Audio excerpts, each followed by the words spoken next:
You may imagine Georgian London as a place of grand houses, flickering lamps, and the sound of horses clattering down narrow streets. But to truly understand the world of the libertine, you must first picture a quieter sort of room, a private one, thick with tobacco smoke, smelling faintly of brandy, beeswax, and human vanity. This, more than any palace or pleasure garden, was where England's new class of gentlemen began to craft the art of excess. The gentlemen's club did not begin as a den of vice. It began, rather mundanely, as an answer to boredom. In the late 17th century, coffeehouses had become the talk of London. They were the bustling social engines of the city, where merchants, pamphleteers, and politicians mingled, traded news, and argued about everything from the price of sugar to the state of the navy. But they were also crowded, public, and increasingly noisy. By 1693, a certain portion of the city's elite began to complain. They wanted comfort, not chatter. They wanted company, but not the company of everyone. And so, in a small room above a wine merchant's shop in St. James's Street, a new kind of gathering took shape. The first true gentleman's club, White's, began as a simple chocolate house. The proprietor, Francesco Biancos, anglicized as Francis White, served his guests the new fashionable beverage of the day, hot chocolate, imported from the West Indies, thickened with sugar and cream. It was in every way the drink of privilege. Sugar was expensive, chocolate was imported, and cream meant access to fresh milk, not easily procured in urban London. Each cup was a quiet demonstration of wealth. But the men who frequented White's were not merely sipping chocolate. They were crafting a new identity. They called themselves gentlemen, but the definition of that term was in flux. Nobility by birth was no longer the only ticket to status. Money, especially money earned through trade and speculation, was beginning to challenge old aristocratic privilege. The club provided a solution. It became a stage on which new men could perform old traditions. At first, White's was known for its civility. The earliest surviving records, membership lists and handwritten menus from the 1690s, reveal a polite, almost domestic atmosphere. Members discussed politics, gaming, and fashion. They read newspapers and exchanged gossip. But as decades passed, the tone shifted. By the 1720s, White's had become notorious not for conversation but for gambling. The game of hazard, an ancestor of modern craps, was played with reckless enthusiasm. A single throw of the dice could win or lose a man's estate. Bets were written in ledgers so thick they were bound in leather. Even the club's waiters, often younger sons of respectable families fallen on hard times, learned to keep quiet when fortunes vanished before their eyes. And vanish they did. Lord Arlington lost to 20,000 in one night. Lord Rivers, according to one diarist, was seen to laugh as he lost a county. Yet the strangest thing was that ruin brought no disgrace. At least, not immediately. To lose at White's was to demonstrate that one had something to lose. The architecture of the club itself reflected this new social ritual.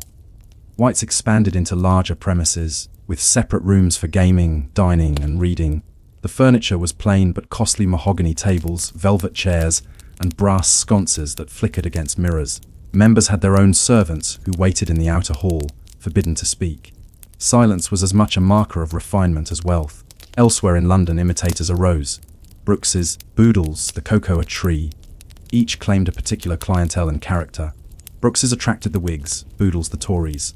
The Cocoa Tree, curiously enough, became a gathering place for Jacobites, loyalists to the exiled Stuart line. In those rooms, under the sound of clinking glasses, plots were whispered that might have cost lives if ever written down. But the clubs were more than meeting places for politics. They were laboratories of sociability, places where England's ruling class learned to recognize itself. To belong to a club was to be seen, to be counted, and to be excluded from the rest. Membership lists were guarded like treasure. Each name was a key to influence. One might meet a duke at dinner, a banker at cards, or a playwright in the reading room. Yet admission was never guaranteed. A single black ball in the voting box could deny entry, and with it, social advancement. The ritual of balloting became a quiet form of cruelty, a way to decide who was un and who was out, without ever saying why. These clubs became microcosms of Georgian England itself, a nation obsessed with hierarchy, propriety, and the appearance of ease. The men inside debated art and politics, but they also inspected each other's waistcoats, handwriting, and manners. To appear unhurried, to seem immune to concern, was the highest virtue. Outside the club doors, London changed. The population grew, the streets darkened with soot, and the cries of street vendors filled the air. Yet within those polished rooms, time seemed to slow. The fire crackled, dice rolled, and a quiet delusion persisted that refinement could be eternal. Not everyone approved. The moralists and pamphleteers of the age denounced the clubs as schools of vice. The Reverend John Trussler wrote in 1776 that gaming, drunkenness, and debauchery are here nurtured under the softest appellations of wit and good company. Yet others saw something more subtle at work, an attempt to domesticate chaos. The club, they said, was where men practiced their vices in comfort, their sins moderated by the rules of membership and the presence of servants. And there were rules, many of them. At White's, it was forbidden to discuss business in the dining room. At Brooks's, members could not raise their voices above a conversational tone. At Boodle's, punctuality was required, and lateness was a social death. The rituals of these clubs, though seemingly trivial, enforced discipline, a peculiar, gentlemanly restraint amid indulgence. In the evenings, when the lamps were lit and the wine poured, conversation turned to the day's events. The South Sea bubble, the latest parliamentary debates, the performance at Drury Lane. A stranger might think these topics dull, but to the men of St. James's Street, they were the heartbeat of their world. Every anecdote, every whisper, was a chance to display judgment and taste. It was not merely conversation, it was performance. And yet beneath this polished surface, something else stirred. A restlessness, a boredom too refined to name. For men who had everything, the greatest luxury became risk. Not merely at cards, but in life itself. The Georgian gentleman began to seek excitement beyond the club's walls, in masquerades, in affairs, in political intrigue. The club was the chrysalis, but the libertine was the butterfly it produced. Still, in those early decades, the transformation was not complete. The club remained a place of order, not yet of scandal. The libertine culture that would later define the Georgian era was just beginning to take shape. One glass of claret, one whispered wager, one locked door at a time. And as the century turned, one question began to trouble even the most self-assured members. If the club was built to preserve gentility, what would happen when gentility itself became a performance? If you had wandered down St. James's Street on a winter evening in 1745, you would have seen the glow of candlelight spilling from behind frosted windows. The air would have carried the scent of roasting meat and tobacco, mixed with the damp wool of cloaks and the faint sweetness of perfume. It was here, between the church bells of St. James's and the cries of link boys guiding carriages, that the gentlemen's club reached the height of its influence.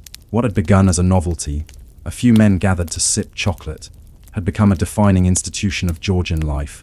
The club was now the rhythm of an entire class, and with it came a set of rituals so elaborate, so precise, that they blurred the line between manner and meaning. The daily order of idleness. To understand a Georgian club, one must first understand its most important principle, the appearance of leisure. Every action within its walls, from the folding of a newspaper to the lighting of a cigar, was performed with deliberate slowness. The day began late. Members rarely arrived before 2 o'clock. The morning was for private business or the reading of correspondence. A gentleman did not rush. By the afternoon, the dining room filled with soft conversation and the dull clatter of silver cutlery. Roast beef, turtle soup, and pigeon pie were common fare. The meals were rich but predictable, a comfort to men who disliked surprises.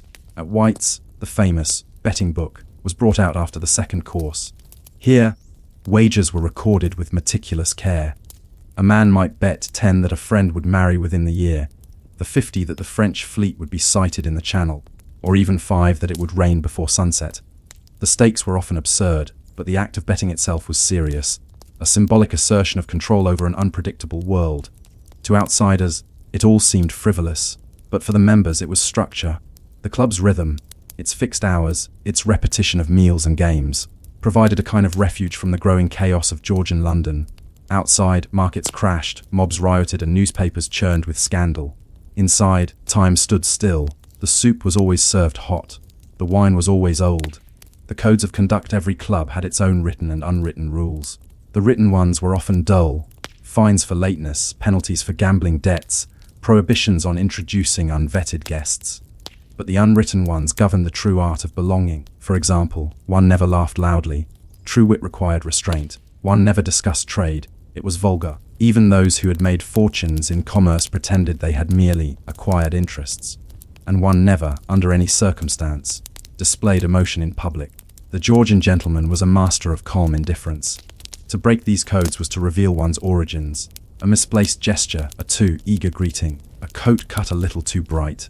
All could betray the pretender beneath the polish. The clubs were full of such quiet judgments. A man could rise or fall socially not through what he said, but how he said it, or how he said nothing at all. This obsession with etiquette produced a curious kind of performance. Men began to practice conversation as though it were a form of theatre. They rehearsed wit in private, memorized anecdotes, and even studied the pauses and cadences of admired speakers. The coffee house had been democratic, the club was aristocratic theatre. And yet, beneath this polished artifice, insecurity lingered. Many of these men were newly wealthy, sons of merchants, investors, and speculators who sought to pass as landed gentlemen. The rituals of refinement were, in truth, their armor. The club was their stage costume, and they wore it with devotion. The servants of the gentleman, every polished surface required hands to polish it. Every whispered conversation depended on those trained to hear and forget. Servants were the invisible machinery of the club. There were doorkeepers, butlers, footmen, cooks, and chocolate men, each with a specific hierarchy and routine. At White's, the steward held near dictatorial power over supplies, menu planning, and wine selection. Below him were waiters, often young men from the countryside who worked 16-hour days for meager wages. Their duties were endless, carrying coals, polishing silver, refilling decanters, and standing in silence until dismissed. The rule was simple. A servant should be heard only when summoned and seen only when useful. Yet these men observed everything. They memorized habits, overheard secrets, and occasionally sold gossip to the newspapers. One such servant, a man named Francis Smith, later wrote that, "A gentleman is not known by his blood, but by how he lets his glass be filled." He had watched lords and bankers alike display their temper, their pride, and their ruin through something as trivial as the raising of a hand for wine. For the servants, the club was both workplace and theatre, a place to observe power in miniature. And sometimes, quietly, they imitated it. After hours in the servants' quarters, they held mock dinners, copied their masters' toasts, and mimicked their manners. A strange reversal occurred. The labourers learned the rituals of refinement more perfectly than the gentlemen themselves. The architecture of discretion by mid-century, London's clubs were among the city's finest buildings.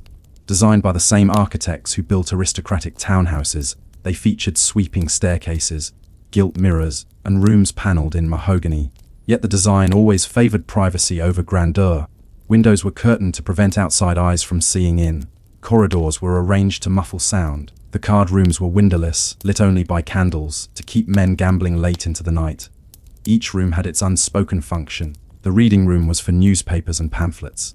The Gazette, the Spectator, the Tatler, all printed on thick, rag paper sheets that rustled quietly. The dining room was for conversation, the card room for risk, and the retiring room, discreetly tucked away, for more private matters. The furniture itself reflected the ideal of restraint.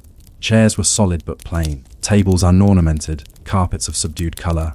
Only the wine cellar betrayed extravagance, deep, cool, and vast. At Brooks's, the cellar reportedly held over 3,000 bottles at a time. It is strange to think that within these sober interiors, some of the wildest schemes of the age were conceived.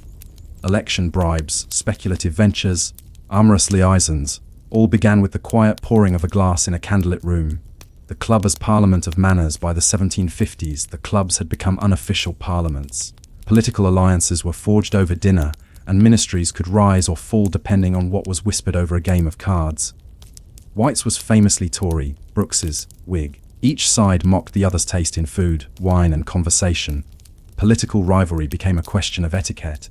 The Whigs claimed to drink claret, elegant and continental. The Tories preferred port, heavy, domestic, reassuringly English. Even the furniture reflected politics. The Whigs, enamoured of French fashion, introduced lighter chairs and brighter fabrics. The Tories clung to darker wood and sober upholstery. Thus, ideology became interior design. The club was also a training ground for debate. Young politicians learned to argue gracefully, to speak in measured tones, to flatter without flattery. A cutting remark could end a career, a well-timed jest could launch one. And so, the clubs became engines of governance, not through decrees, but through dinners. A bill might be drafted in Westminster, but it was discussed, edited, and sabotaged in the drawing rooms of St. James's. Women at the margins. Officially, women were excluded from the clubs. Unofficially, their presence lingered everywhere. They appeared in conversation, in gossip, in portraits hung on the walls. They appeared in the form of wives discussed, mistresses speculated upon, and heiresses appraised. Their absence was part of the performance, proof that the club was a world apart, governed by its own masculine order. Yet women influenced this world in subtler ways. Many of the fashions adopted by clubmen, silk waistcoats, powdered wigs, even the cut of coats, were drawn from the language of courtly elegance once dominated by female taste. Courtesans, too, held social power. Their approval could enhance a man's reputation more surely than a duke's friendship. Outside the clubs, women hosted salons and assemblies, parallel arenas of conversation, more inclusive, more fluid. But the men who attended both worlds often carried the tone of the club with them, controlled, ironic, quietly superior. The libertine's indifference was born not only of excess, but of endless rehearsal. The illusion of control by the 1760s, cracks began to appear in the polished surface. Gambling debts mounted, duels were fought, estates were sold to pay for club expenses. Yet the illusion of control remained. Members continued to dress impeccably, to dine punctually, and to speak with poise, even as ruin crept in behind them. Observers of the time noticed this paradox. The moral essayist Samuel Johnson once remarked that the club is a contrivance by which men grow idle together. But even idleness had a pattern. The rituals of refinement were no longer about gentility. They had become survival mechanisms, ways to maintain dignity in the face of moral and financial collapse. The Georgian gentleman might lose everything, but he would lose it gracefully. And so, the club endured as both sanctuary and trap, a world built to preserve composure while quietly devouring its own creators. By the end of the century, a darker question began to stir in the minds of its members, whispered perhaps over cards, or as the candles burned low in the early hours. If refinement required pretending, what happened when the pretense became the only reality left? By the final decades of the 18th century, the London clubland that once stood for order and grace began to tremble beneath the pressures of change. The city outside was louder, dirtier, faster. Commerce had swollen to an empire, the population had doubled, and the very notion of a gentleman, that sacred figure of calm restraint, was losing its boundaries. Inside the clubs, candles still burned and dice still rolled, but beneath the familiar murmur of conversation lay a new anxiety, the fear that the rituals of refinement no longer concealed the emptiness they once disguised. The theatre of ruin at White's, the betting book, once a record of amusement, became an archive of desperation. By the 1770s, members were wagering not only on the weather or a friend's marriage, but on human mortality. There are surviving entries that read like epitaphs written in advance. Lord Orford to die within the year, 50 guineas. Sir Stephen Fox's gout to return before Christmas. The Queen to bear a fourth child, 20 guineas each side. The humour was grim, but the tone remained polite. To bet on death was not cruelty. It was fashionable detachment. It proved that a gentleman could discuss fate itself as calmly as he discussed the flavour of wine. Yet the calm was fragile. Many of those same men were deeply in debt, their estates mortgaged to pay for gaming losses. Creditors lingered like shadows outside club doors. More than one nobleman slipped quietly from London to avoid arrest, leaving behind unpaid bills and carefully folded letters of apology. The clubs, in their way, became theatres of ruin. Men dressed as though for triumph while privately counting their losses. A ruined gentleman might still dine at his club for months before anyone spoke of it openly. Only when he stopped appearing, when his chair at dinner remained empty, would someone murmur, "I believe he has gone abroad." The libertine ascendant, the word libertine, once meant a man of free thought, an opponent of superstition. By the late Georgian era, it had come to mean something altogether different, a man whose refinement masked indulgence. Clubs such as Brooks's and Olmac's became the new playgrounds of this generation. They were filled not with philosophers, but with men like Charles James Fox, dazzling in conversation, reckless in play, perpetually in debt. Fox once lost 11,000 in a single night at Brooks's, then calmly ordered another bottle of champagne. For such men, the club offered both escape and justification. It was where they performed the ritual of ruin with elegance. Their composure became their final possession. A curious paradox emerged: the greater a man's public failure, the more important it was that he maintained grace in private. It was said that a true gentleman could lose his fortune, his office, and his mistress, yet still order dinner without visible irritation. The libertine code demanded not virtue but poise. One could drink, gamble, seduce, or scheme, but one must never care too much. The servant's perspective: while the gentleman struggled to maintain dignity, the servants saw through the illusion. They were the custodians of continuity, the men who kept the wine cellars stocked, the ledgers balanced, and the fire burning even as fortunes collapsed. One account from the steward of Brooks's survives, describing the club during the 1790s. The gentlemen now come later and leave earlier. The talk is of losses, of war, of parliament. They dine but half as well and drink twice as much. There is a heaviness in the air, as though the laughter has forgotten itself. It was the servants who ensured that the illusion of timelessness persisted. They replaced broken chairs, restocked dwindling cellars, and quietly accepted wages paid in arrears. In a strange way, they became the guardians of the very world that excluded them. And when members fell into disgrace, it was often a servant who packed their trunks, sold their horses, and closed the door of the club account for the last time. The steward's handwriting, steady and impersonal, recorded each departure, member removed by request, account settled in part. Thus, the great institutions of Georgian sociability were sustained by those who had no share in their privileges, a quiet symmetry that history often forgets. Rebellion at the door outside. The world was shifting. The American colonies had declared independence. France had executed its king. Across Europe, new ideas were stirring. Liberty, equality, reason. Inside St. James's, the air was thick with denial. Gentlemen read newspapers that reported the storming of the Bastille, then turned to discuss the price of port. The calm detachment that once defined refinement now seemed almost absurd, a mask slipping in the face of history. A few, however, saw what was coming. Younger members, restless, skeptical, politically curious, began to challenge the old order.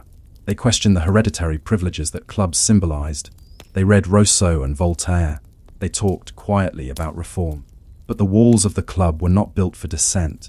They were built for agreement, for the soft murmur of consensus. Those who spoke too earnestly were met with polite smiles, and the conversation turned back to horses or theatre. It was not anger that kept the clubs unchanged. It was indifference. The greatest weapon of Georgian composure was simply to ignore what threatened it. Decay and display. As the century turned, the architecture of the clubs began to reflect their decline. The mahogany darkened, the carpets wore thin, the brass fixtures lost their polish, and yet paradoxically, the facades grew grander. New buildings were constructed with marble columns, sweeping staircases and imported chandeliers. Appearance grew more splendid as purpose grew hollow. Visitors from abroad, French exiles, Italian diplomats, American merchants, found the clubs both impressive and melancholy. One described them as temples of idleness, where men sit in judgment upon everything and act upon nothing. Within, the conversation circled endlessly around the same topics: parliament, racehorses, the weather. It was as though time itself had slowed, reluctant to disturb the illusion that refinement was eternal. But history does not stop for manners. The Industrial Revolution was transforming England. The old gentry were losing ground to the new industrial class, men of ironworks, coal, and textiles. They too sought entry into the world of clubs, but their presence changed the tone. The new men were louder, busier, more practical. They talked of factories, railways, and markets. The old guard looked on with disdain, yet relied increasingly on their investments. Refinement began to share a table with ambition. The silence before the mirror, perhaps the most telling symbol of decline, was the club mirror. Nearly every club had one. A large, gilt-edged mirror hung near the entrance, where members paused to adjust their wigs or coats before entering the dining room. In earlier decades, this mirror had reflected confidence. It was where men assured themselves of their appearance, that their collar was crisp, their expression serene. But as the years passed, the mirror became something else, a reminder of pretense. Many diarists of the late Georgian era remarked on this small, habitual gesture, the glance in the mirror that lingered a little too long. Behind each measured smile, there was a flicker of uncertainty. It is a small thing, but it marks the moment when composure turned into self-consciousness. The Georgian gentleman, once the model of unshakable calm, began to suspect that his performance was transparent. The end of the age. By 1820, the old Georgian clubs were either fading or transforming into Victorian institutions. More formal, more moral, less indulgent. Gambling was restricted, drunkenness discouraged. Respectability replaced wit. White survived, but its betting book grew thinner. Brooks's became known less for cards than for politics. New clubs arose for scientists, explorers, and engineers, places where conversation concerned railways and colonies rather than scandal and seduction. The libertine spirit that had animated Georgian society, that blend of wit, vice, and polish, dissolved into nostalgia. The world had become industrious, earnest, and sober. The era of graceful excess was over, but its influence lingered. The language of refinement, the art of measured conversation, the illusion of effortless control, all these became part of the English identity. Even today, echoes of the club's composure remain in the rituals of modern power, the polite understatement, the carefully managed calm, the belief that to appear untroubled is to be superior. A last supper of gentlemen, imagine, then one final evening at White's, sometime around 1815. The gas lamps outside hiss softly.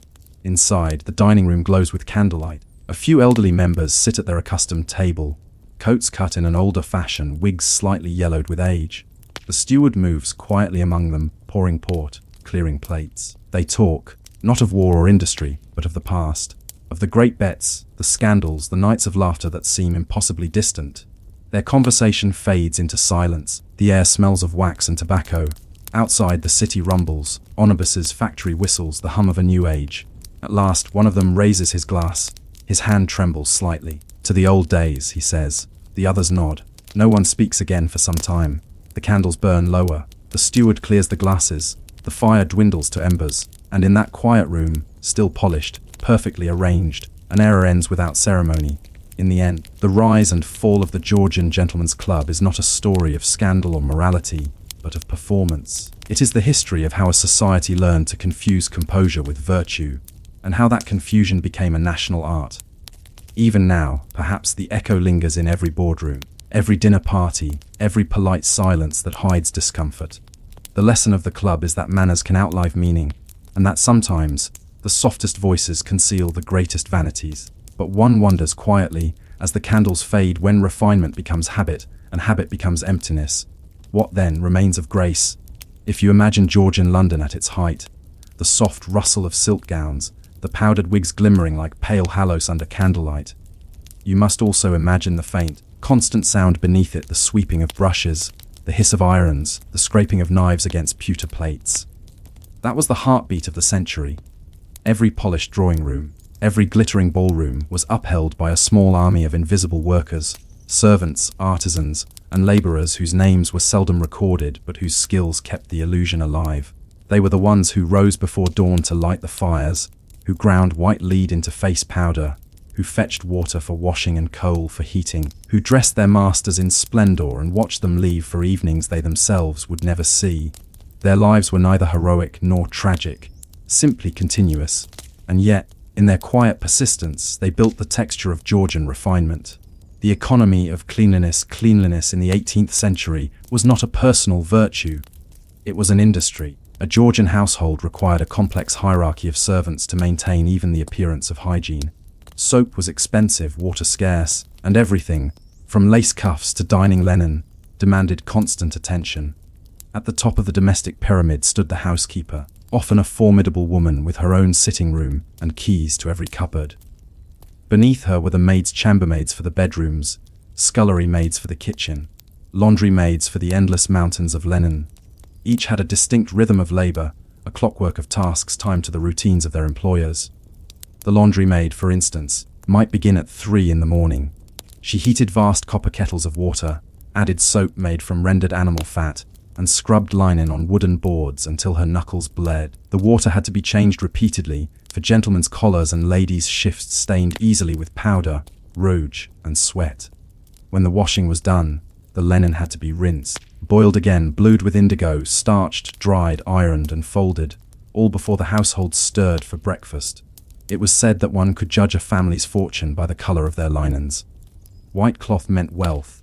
The effort to keep it so was invisible, but relentless. The wigmaker's trade, perhaps nothing symbolized Georgian refinement more than the powdered wig. Yet few objects were more labor, intensive or unpleasant to produce. A proper wig began not with fashion but with death. Human hair was purchased from barbers, often taken from the poor who sold it for a few pence, or from corpses freshly laid in parish yards. When supply ran short, horsehair and goat hair were substituted, bleached with urine and lime, until they matched the fashionable shade of ash. Wig-making was a craft of many steps. The hair had to be sorted, boiled, dried, curled, and sewn onto a net foundation made of silk or fine linen. Powder, a mixture of starch, ground bone, and white lead, was applied with a bellows or puff to create that ghostly sheen. The wigmaker's apprentices worked long hours in close, airless rooms. They breathed in clouds of powder and fine dust. Many suffered from chronic coughs and skin ailments. Yet the trade was lucrative. A good wig could cost as much as a labourer's annual wage. Every gentleman of status required several. There were wigs for court, for riding, for dinner, and for mourning. They had names: Ramillies, Bag Full, Bottomed Bob. Some were so elaborate that they required a servant's assistance simply to wear. The daily ritual of dressing the wig became part of the performance of gentility. A valet would brush, curl, and powder it each morning, taking care not to let the powder settle on his master's clothes. The air would fill with the faint, choking smell of starch and perfume, lavender, bergamot, or orris root to mask the odour of decay. And when the wig was finally placed upon the head, a small miracle occurred: the transformation from human to gentleman, from individual to ideal. The valet and the maid, if the wigmaker gave shape to the illusion, the valet and the lady's maid maintained it. The valet was the confidant of his master, barber, tailor, secretary, and accomplice all in one. He laid out the day's clothes, cleaned the shoes, prepared shaving water, arranged letters, and discreetly delivered notes of a more personal nature. He learned to anticipate moods. If his master returned from the club in silence, he would fetch warm water and say nothing.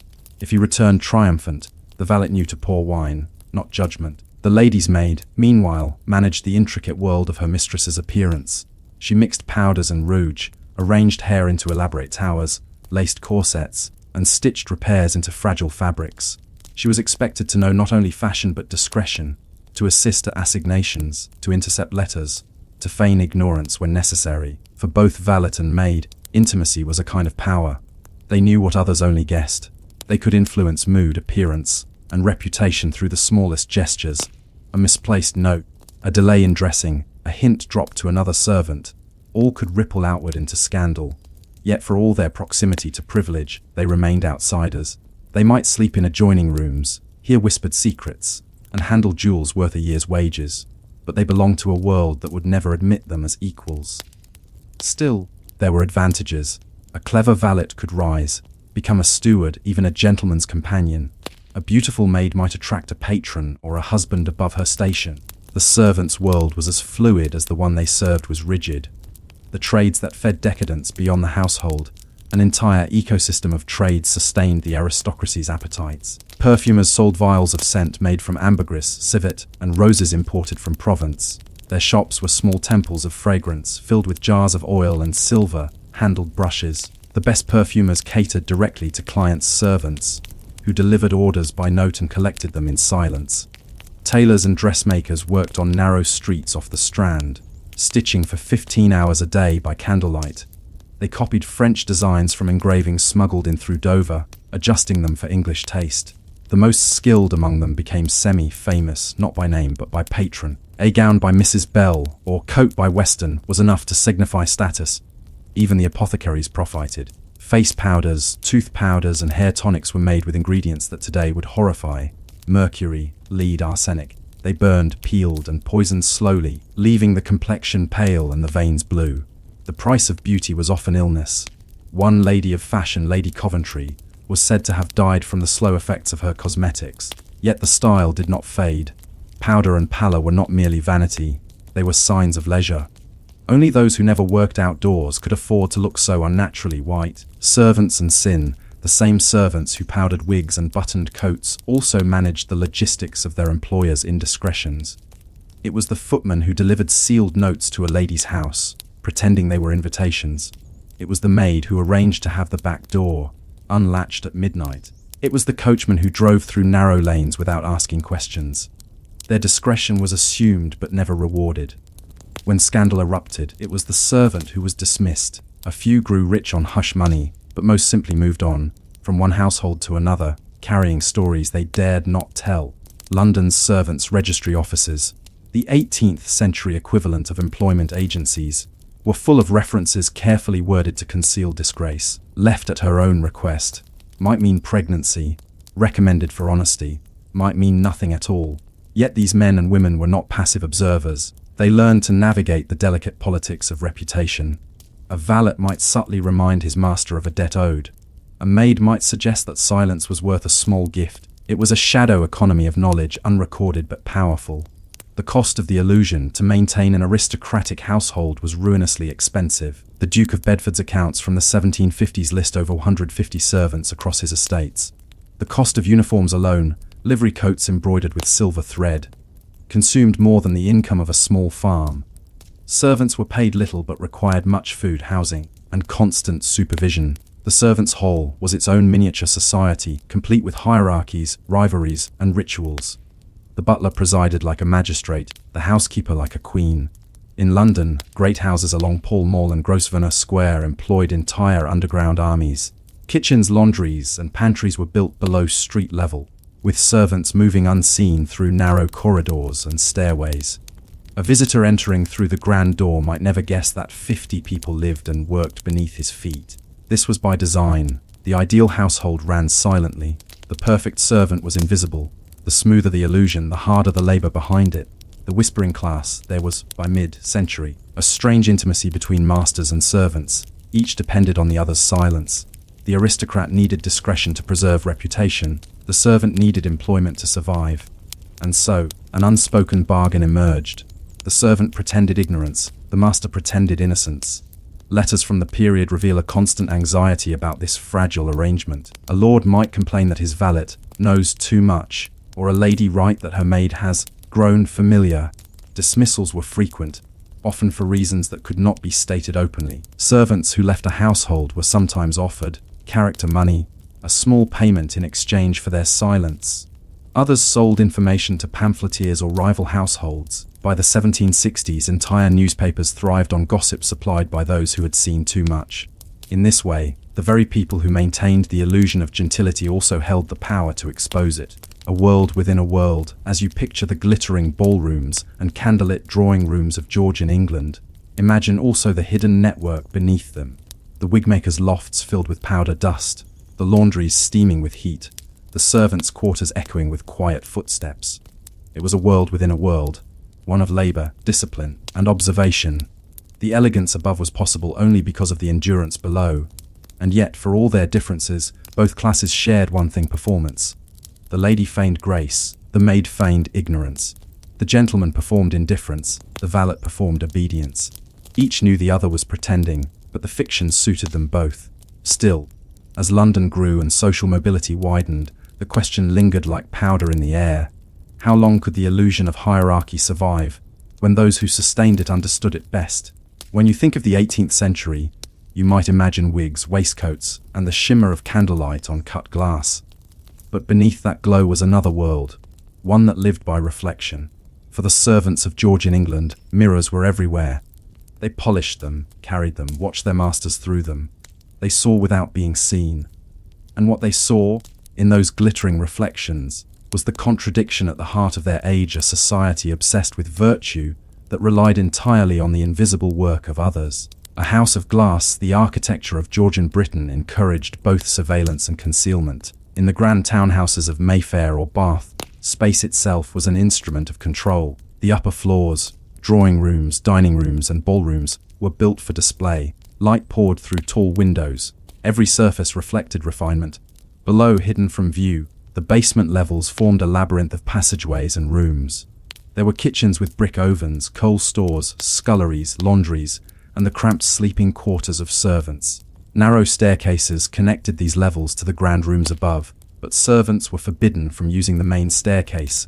They moved like shadows through the house, carrying food, fetching coal, refilling candles, removing ash, all while remaining unseen. It was said that the mark of a truly well-trained servant was that you never heard their footsteps. This architectural separation created a psychological one too. Masters lived in a world of mirrors, servants lived in a world of walls. The entire system depended on the constant maintenance of both. The rules of service in the 1760s, manuals for servants, became common. They were small books printed cheaply in London, written by anonymous authors or self-styled domestic stewards. Titles like The Complete Servant, The Footman's Directory, and Every Servant's Guide promised to teach the art of obedience and decorum. A typical entry read: "Let your steps be silent, your words few, and your demeanor humble. You are the reflection of your master's reputation." Servants were expected to adopt an almost monastic discipline. They rose early, spoke softly, and deferred to the slightest command. Their uniforms, plain but neat, marked them as both visible and voiceless. The footman, for example, was chosen for his height and appearance. His main duty was to stand at the dining table, by the carriage door, or behind his master's chair, a human ornament as much as a worker. The housemaid's day began before dawn. She dusted the furniture, polished silver, and beat carpets. If a speck of dust remained by the time the family awoke, it was a mark of failure. Servants ate separately, usually in the servants' hall or kitchen.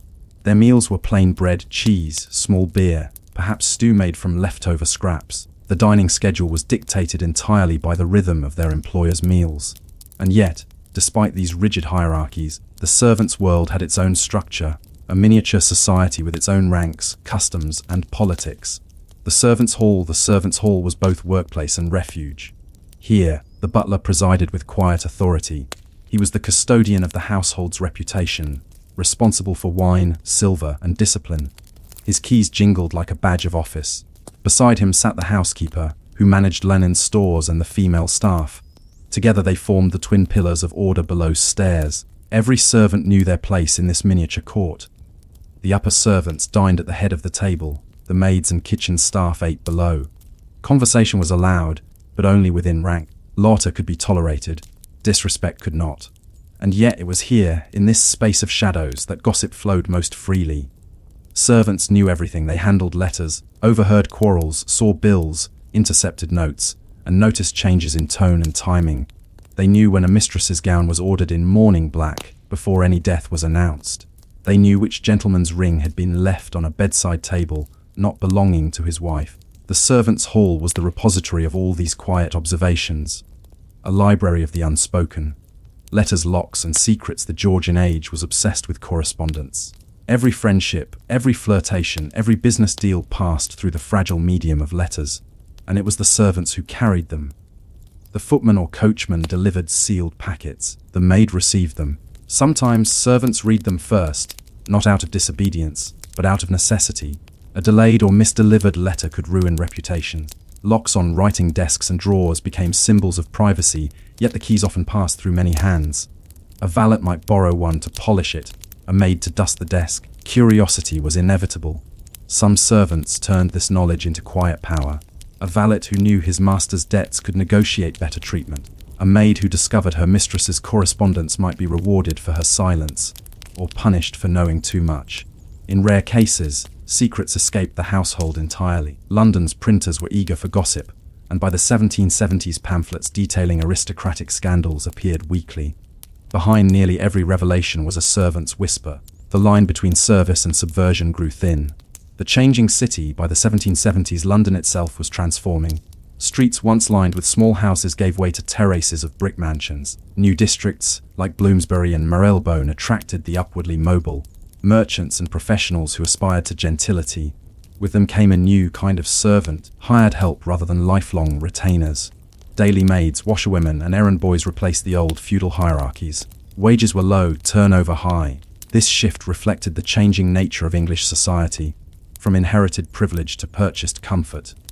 The great aristocratic households still glittered, but beneath them stirred a restless class of workers who understood their own worth. Servants began to write. Diaries and letters from the period survive, revealing voices once ignored. A footman named William Taylor recorded his daily life in 1762.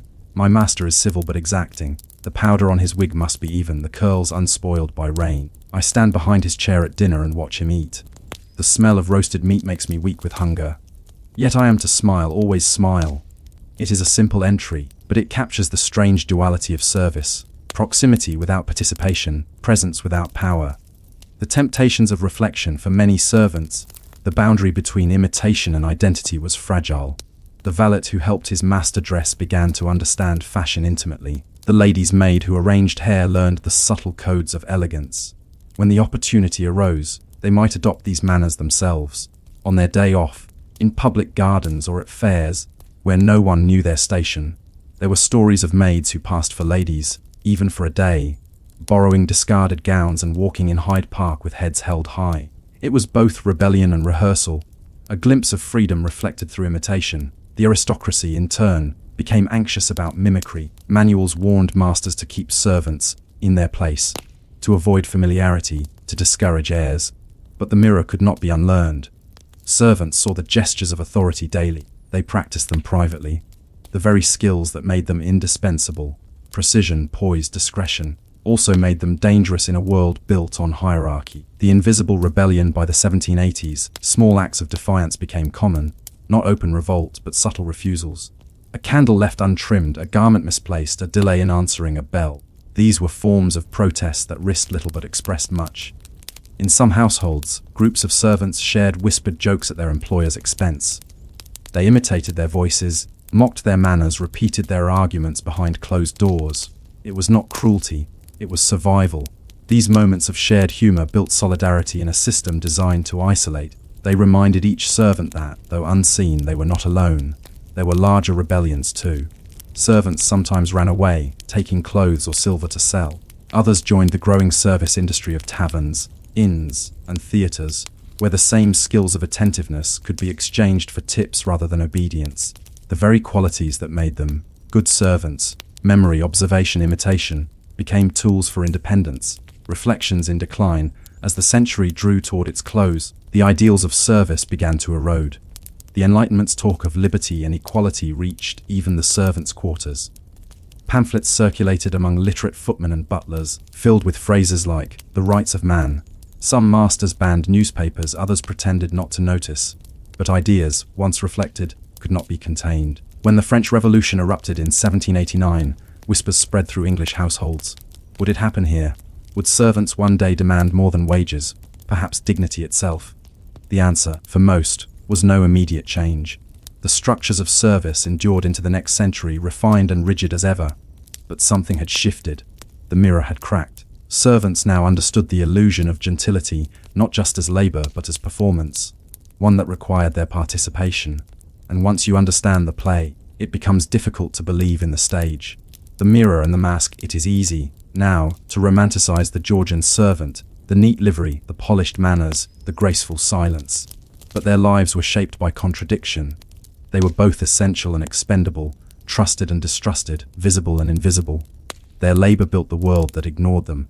And yet, in that shadowed labor, they glimpsed truths their masters could not see: the fragility of status, the exhaustion beneath elegance, the emptiness of perfection. In the end, perhaps the servant's greatest rebellion was simply observation, seeing clearly what others chose to ignore.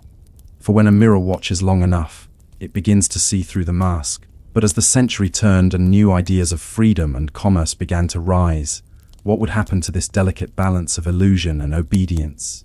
Would the world of powdered wigs and whispered service survive the coming age of industry and equality? Or would it fade like the scent of powder after a long night's ball? The final decades of the 18th century smelled different. Gone was the thick sweetness of face powder and pomade. In its place came coal smoke and the acrid tang of steam. The air of London itself was changing, and with it, the air of gentility. For a century, Georgian refinement had been sustained by invisible labor servants, artisans, wigmakers. But by 1800, that delicate machinery of elegance was sputtering. The world had grown heavier, faster, louder. The Industrial Revolution was not just a shift in technology, it was a shift in rhythm. And the old rhythms of powder, polish and silence could no longer keep pace. The dimming of the mirror, it began quietly. Powdered wigs, once the symbol of status, fell from favor. The French Revolution had made aristocratic excess dangerous. In Paris, powdered heads reminded people too much of guillotined ones. Across the Channel, English gentlemen quietly abandoned their wigs, letting their natural hair show. To appear too polished was to appear suspect. By 1795, Parliament passed the hair powder tax, charging a guinea per year for the right to wear powder.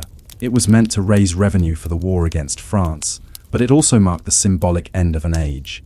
Servants who had once spent hours curling, brushing, and puffing their masters' wigs found themselves redundant. Wigmakers' workshops closed. Apprentices sought new trades: barbers, perfumers, or simply laborers in the growing factories of the city. The air in drawing rooms cleared, literally and figuratively. Without powder, without pomp, faces appeared more human, less ghostly. But with that simplicity came unease.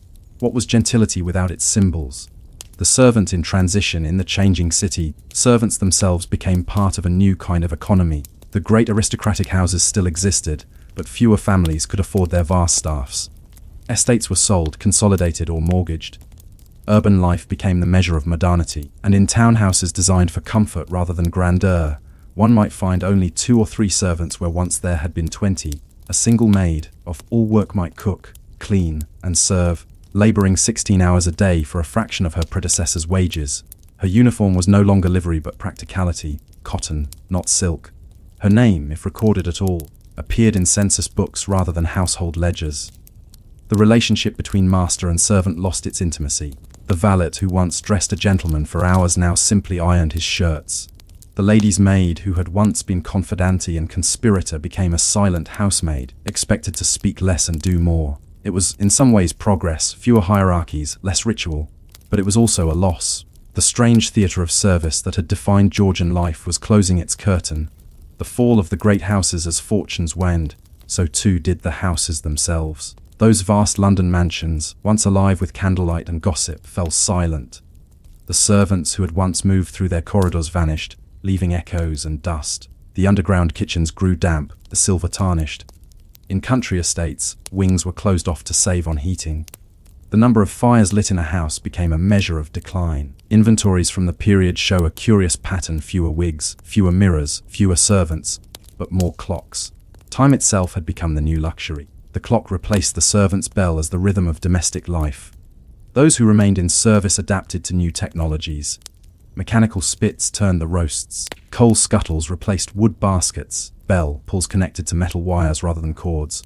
The servant became a technician as much as a caretaker, and yet the emotional distance widened.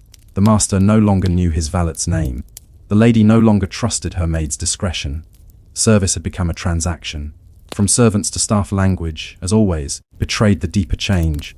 In the Georgian century, servant was the accepted word, humble but personal. By the early 19th century, staff began to appear in letters and advertisements. It sounded modern, efficient, even respectable. But something human was lost in the shift. The servants' hall, once a lively, hierarchical microcosm, disappeared. Meals were eaten separately, in silence.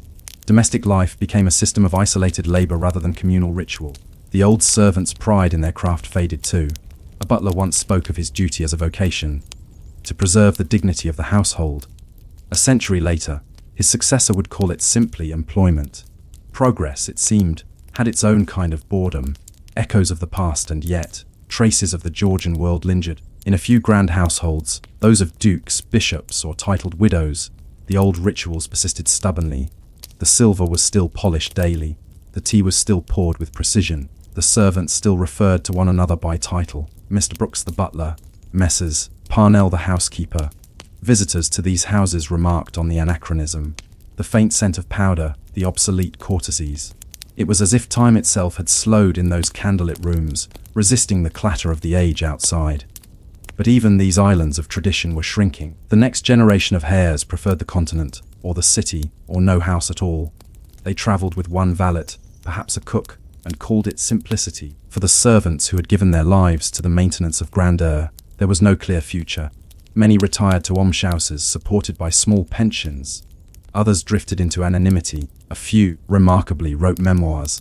Voices from the Shadows in 1808, a former footman named James Woodford published his journals. His writing is quiet, unassuming, but it captures the melancholy of transition. I have dressed great men and seen them fall. I have served tables where there was more silver than food. I have known the sound of bells that no longer ring. And I think often that the powder we breathed was the dust of our own labours. Such testimonies are rare, but they give us glimpses of lives once considered too ordinary to record. There is a strange dignity in their detail, in the precise noting of how long candles burned, how often linen was washed, how carefully wigs were powdered. To the historian it may seem trivial. To the servant it was survival. For to serve in the Georgian sense was not merely to labour. It was to maintain an illusion so delicate that it required faith. The illusion fades by the 1810s. That faith was gone. Factories now defined the English landscape. Smoke replaced powder, soot replaced star. Even the upper classes began to speak of efficiency rather than elegance. Servants' manuals gave way to household management guides written for the new middle class. Women could not afford large staffs but wanted to maintain appearances. These books, filled with recipes for cleaning agents and schedules for washing days, reduced the art of service to a science of economy. Where once 10 hands had worked in silence, now one pair did everything, aided by machines and chemical soaps. The age of the servant as silent witness was ending. The age of the self-sufficient household was beginning. And with it, the powdered world of whispered sins dissolved, not with scandal, but with indifference. The white of silence, yet the legacy of those centuries lingered, not in the objects they polished, but in the habits they formed.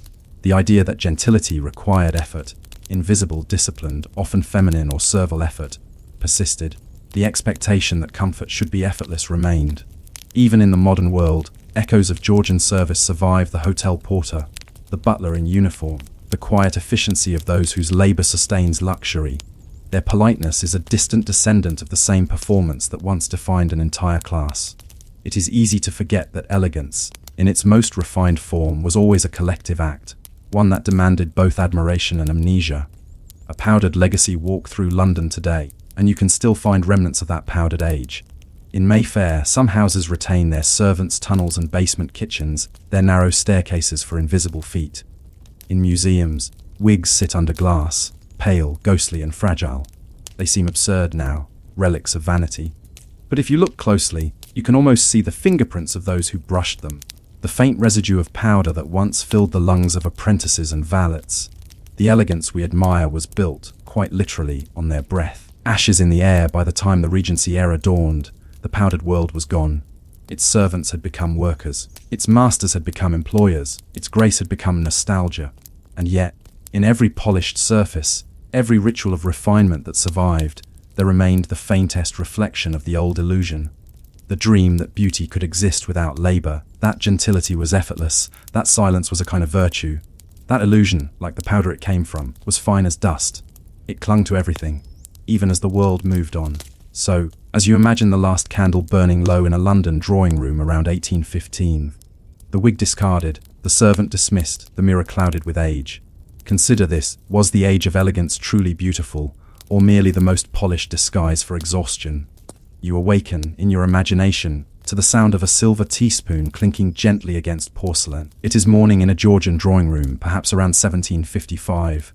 The air is faintly scented with bergamot, candles burned low, and a maid moves silently across the room, adjusting a curtain by half an inch. Because a lady's complexion, it is said, should not be ruined by the vulgar directness of the sun. Here, in this small act of restraint, we find the spirit of the age. The 18th century, especially in Georgian Britain, was the age when manners became a moral science. Politeness was not merely about saying, please, and thank you. It was a system of governance, a language of power, a way to manage the vast social anxiety produced by empire, money, and movement. As Britain grew richer, its people grew more anxious about appearing respectable. Refinement became not just desirable, but necessary. This world of delicate restraint did not appear suddenly. It grew from soil cultivated over centuries. Medieval chivalry, Puritan modesty, and Renaissance self-fashioning all contributed to its roots. But it was the expanding middling classes, merchants, lawyers, professionals, who gave politeness its peculiar modern flavor. They were neither nobles nor peasants. Their wealth was new, their place uncertain. Politeness became their passport. Books on manners flooded the market. Titles like The Gentleman's Library and The Polite Academy promised transformation through behavior. One might learn how to bow correctly, how to sit at table, or how to fold a letter with sufficient grace. Lord Chesterfield's famous letters to his son, written to guide his illegitimate child through society, became something of a sacred text. Manners, Chesterfield declared, are the first distinction of a gentleman. It was not birth but deportment that mattered now. The tone of such works was calm, precise, almost soothing, but beneath the surface ran a current of anxiety. The politeness of Georgian England was not spontaneous, it was rehearsed. It demanded endless attention to detail, posture, gait, pronunciation, even the angle of one's gaze. In polite society, to blush was to betray emotion, and to betray emotion was to risk ridicule. Self-control became the highest virtue. Tea, that most English of drinks, became a symbol of this quiet discipline.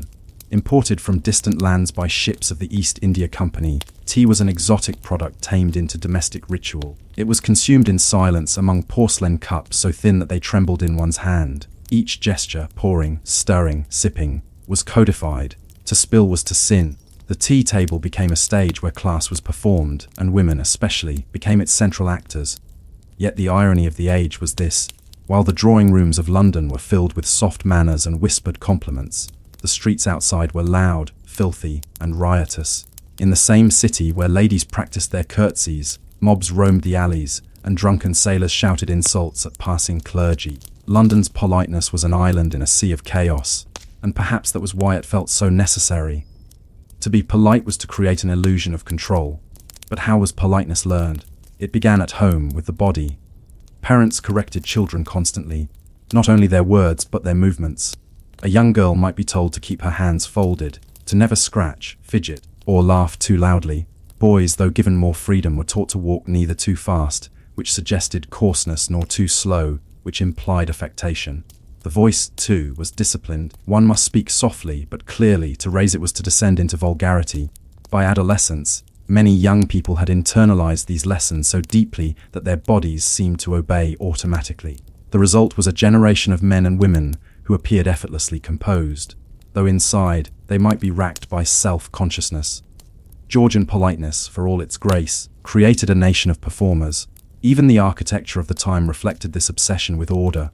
Georgian houses were symmetrical, their facades clean and repetitive. The interiors, too, encouraged controlled parlors arranged for conversation, chairs placed at measured distances, mirrors positioned to reflect one's best angle. The very design of domestic space became part of the performance. Still, one might ask, what was all this restraint for? Partly, it was economic. In an expanding empire, where new fortunes were constantly being made, politeness provided a universal currency. A merchant from Bristol could dine with a lord if he behaved correctly. A parson's daughter could marry well if she mastered the arts of modesty and conversation. The code of manners acted as a stabilizing force in a world of shifting hierarchies, but it was also psychological. In an era of intense public scrutiny, when one's reputation could be destroyed by gossip or satire, politeness became a shield. To be polite was to be safe. Every bow, every compliment, every careful phrase served to hide the self. The more polished the exterior, the less visible the vulnerabilities beneath. The great essayists of the time, Joseph Addison, Richard Steele, Samuel Johnson, all praised this new civility. Addison's Spectator essays painted politeness as a moral good, a social glue that kept the nation together. Johnson, more skeptical, saw its hypocrisy but still valued its order. A man of manners, he wrote, is a man of peace. And perhaps that was true in a world of duels and debts. Politeness was a form of pacifism. Yet the cost of this peace was silence. Many who lived under the reign of politeness found themselves unable to speak their minds. Women, especially, were expected to embody gentleness to the point of erasure. A Georgian lady's success lay in her ability to please without being noticed, to be seen but not heard, admired but never envied. One might imagine a dinner in 1770, a dozen guests seated beneath a glittering chandelier, conversation flowing like the wine. Each person listens, nods, smiles, yet says nothing too bold, too loud, too true. The talk is pleasant, harmless, and utterly forgettable. Politeness has triumphed. The evening ends with bows, curtsies, and carriages. No one has been offended, no one has been moved. And that, perhaps, was the point. But what happens to a society when sincerity becomes impolite? When truth is considered a breach of etiquette? The Georgian age never quite answered that question. It merely drifted, elegantly, toward the 19th century, where politeness would harden into Victorian respectability, and the mask would grow even tighter. For now, we remain in that half-lit parlor, among the teacups and whispered pleasantries, where every smile conceals a strategy and every silence has its price. There is a peculiar moment that defines the polite age. The flush of the cheek, the averted gaze, the soft clearing of the throat, embarrassment. In Georgian Britain, this simple, bodily response became one of the most powerful social tools ever invented. It kept people in line. It trained them more effectively than law or religion. It was the invisible hand of etiquette, and it worked with terrifying efficiency. To understand politeness, one must understand the fear of embarrassment, the tyranny of appearances. In the 18th century, embarrassment was not yet a casual feeling. It was a moral event, a kind of social death. A man who spilled his wine at dinner or misused a French word might feel the sting of humiliation for weeks. His friends might laugh, or worse, say nothing. A silence of disapproval could follow him like a shadow. It was not the error itself that mattered, but what it revealed: a lapse in self-control. The polite person was expected to command not only his tongue and body, but even his emotions. To blush too easily was to lack refinement. To not blush at all was to be considered vulgar. So, Society created its own hierarchy of shame. The nobility, protected by lineage, could afford to offend. They were, as one critic wrote, above embarrassment. The middle classes, however, had everything to lose. Their entire identity, their claim to gentility, depended on constant vigilance. A clumsy bow, an ill-timed jest, or a slightly too loud laugh could betray their origins. Every gesture became an act of survival. The etiquette books and the fear they fed by the 1760s, Britain was awash in manuals for how not to be embarrassed. The titles were as anxious as their readers: the polite companion, the lady's preceptor, rules of civility and decent behavior. One might think such books existed to offer comfort. In truth, they did the opposite. Each page revealed new dangers, new mistakes one might make without realizing it. A woman, for instance, was warned never to eat pears in public, as their juice might run down her chin and suggest sensuality. Men were cautioned against laughing with their mouths open, as it exposed the teeth, a gesture deemed ungenteel. Even silence had its rules. A pause in conversation should never last longer than a count of 3. One must neither interrupt nor remain too still, lest one appear either arrogant or dull. The result was a nation of self-consciousness. People watched themselves almost as much as they watched others. The birth of the public self in this climate of scrutiny, the Georgians invented something new: the public self. Before this era, a person's behavior was often judged by moral or religious standards, but now it was judged by aesthetics, by the impression it made. The self became a kind of performance art, endlessly rehearsed and adjusted. London's coffeehouses and assembly rooms served as its theatres. Here, men and women displayed their wit, taste, and composure before an invisible jury of peers. To be seen, and seen properly, was everything. Letters, too, became a stage. The correspondence of the age is filled with anxious refinements: the careful folding of paper, the elegant handwriting, the studied nonchalance of phrasing. One did not simply write a letter, one composed a version of oneself upon the page. Even diaries, once private, began to reflect this external gaze. People wrote as though posterity were already reading. The self-consciousness of the age extended inward, until even solitude was a performance. Embarrassment as a moral discipline, politeness was not only about fitting in, it was about being good. The philosopher Anthony Ashley Cooper, the 3rd Earl of Shaftesbury, wrote that true virtue consisted in a sense of shame, an internalized awareness of propriety that guided behavior without force. He saw embarrassment not as weakness, but as moral refinement. A blushing cheek, to Shaftesbury, was the mark of a civilized soul. It showed that one possessed empathy, delicacy, and restraint. Those who felt no shame were likened to savages, outside the moral order. In this way, embarrassment became a kind of religion. The polite Englishman was constantly aware of himself as both actor and audience, ever measured against invisible expectations. To behave badly was to sin. To feel shame was to confess. To recover composure was to be redeemed.